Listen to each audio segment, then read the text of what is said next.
بسم اللہ الرحمن الرحیم۔ اردو چینل کہانی پر خوش آمدید۔ بہت دور ایک پہاڑی علاقے میں ایک گاؤں آباد تھا۔ اس میں دو دوست رہتے تھے، ایک کا نام مان تھا اور دوسرے کا نام فان تھا۔ مان پہاڑ کی چوٹائی جبکہ فان پہاڑ کی دامن میں رہتا تھا۔ وہ بچپن کے دوست تھے مگر ان کی عادتوں میں بہت فرق تھا۔ مان انتہائی سنجیدہ اور تنہائی پسند آدمی تھا۔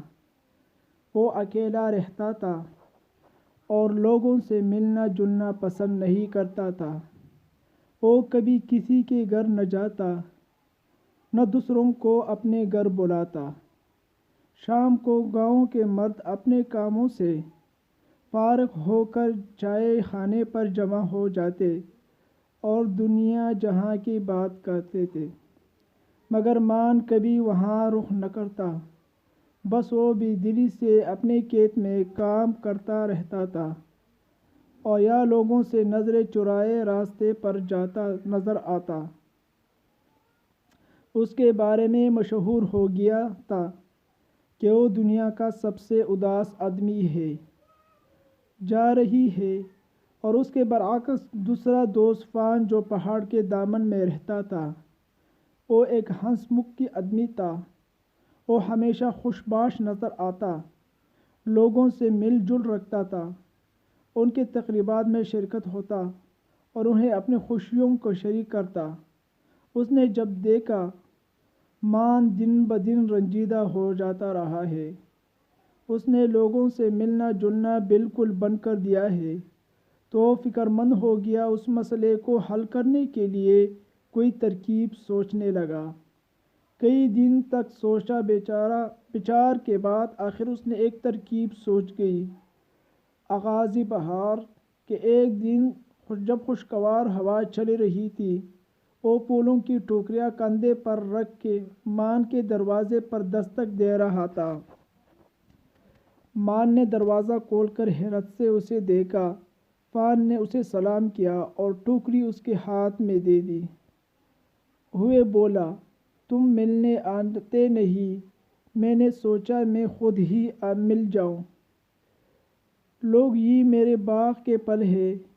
مان نے اسے اندر بلا لیا اور دونوں بیٹھ گئے۔ فان نے اسے ادھر ادھر کی باتیں کرنے لگا، لیکن مان بہت کم بول رہا تھا۔ آخر فان نے پوچھا، کیا تمہاری بیماری ہو؟ نہیں، اس نے اداسی سے کہا۔ پھر تم ایسا رنجیدہ منہ کیوں بنا رکھا ہے؟ چلو بازار کا چکر لگا کر آتے ہیں۔ سنا ہے کہ سردیوں کے لیے خان بابا کے پاس اچھا کپڑا آیا ہے۔ مان کشاں کشاں اس کے ساتھ چل دیا۔ فان نے اپنے لیے کپڑوں کا ایک جوڑا خریدا اور دوسرا مان کو بھی تحفہ دے لایا۔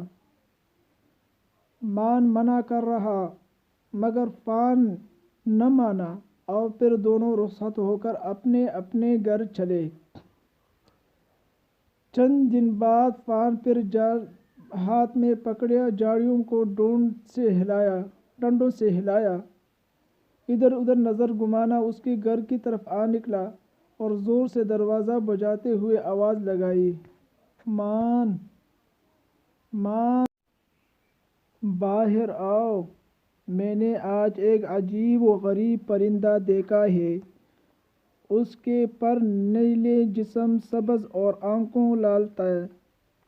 وہ اسی طرح اڑ کر آیا، آؤ اسے تلاش کرتے ہیں۔ مان لمبی تانے سو رہا تھا۔ وہ سمجھا کہ گاؤں پر کوئی آفت نازل ہو گئی ہے۔ وہ ہڑبڑ کر اٹھا اور پاؤں میں چپل پہنے بغیر گھر سے دوڑتا ہوا باہر نکلا۔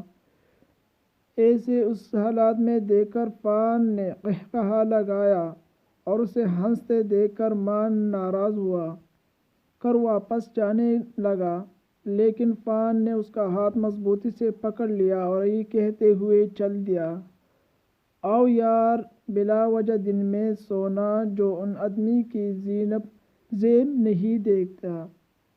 دونوں قریبی جنگل میں چلے گئے، وہاں دیر تک گھومتے رہے اور پرندہ ڈھونڈتے ہوئے باتیں بھی کر رہے تھے۔ مان کا موڈ ٹھیک ہو گیا تھا۔ پھر تک کر فان بولا، جانے وہ پرندہ کہاں گیا؟ چلو چھوڑو، آؤ کچھ کھا پی لے۔ اس نے اپنی تھیلی میں سے پیسی روٹی اور اچار نکالا اور بولا، آ جاؤ، دونوں چیزیں بہت مزیدار ہیں، تمہارے بھابھی نے بنائی ہے، مزہ آ جائے گا۔ ایسا لگتا ہے کہ تم گھر سے تیاری کر کے چلے تھے۔ مان بولا، ہاں، میں ہر کام منصوبہ بندی سے کرتا ہوں۔ فان بولا، دونوں گھاس پر بیٹھ کر کھانے لگے اور باتیں بھی کر رہے تھے۔ فان نے کہا، تمہیں شادی کر لینی چاہیے، میں یوں ہی ٹھیک ہوں۔ مان بولا، مجھے تو نہیں لگتا ہے کہ تم خوش ہو۔ فان بولا۔ مان اس سے دوسری باتیں کرنے لگے۔ فان سمجھ گیا کہ مان ابھی اس موضوع پر بات نہیں کرنا چاہتا۔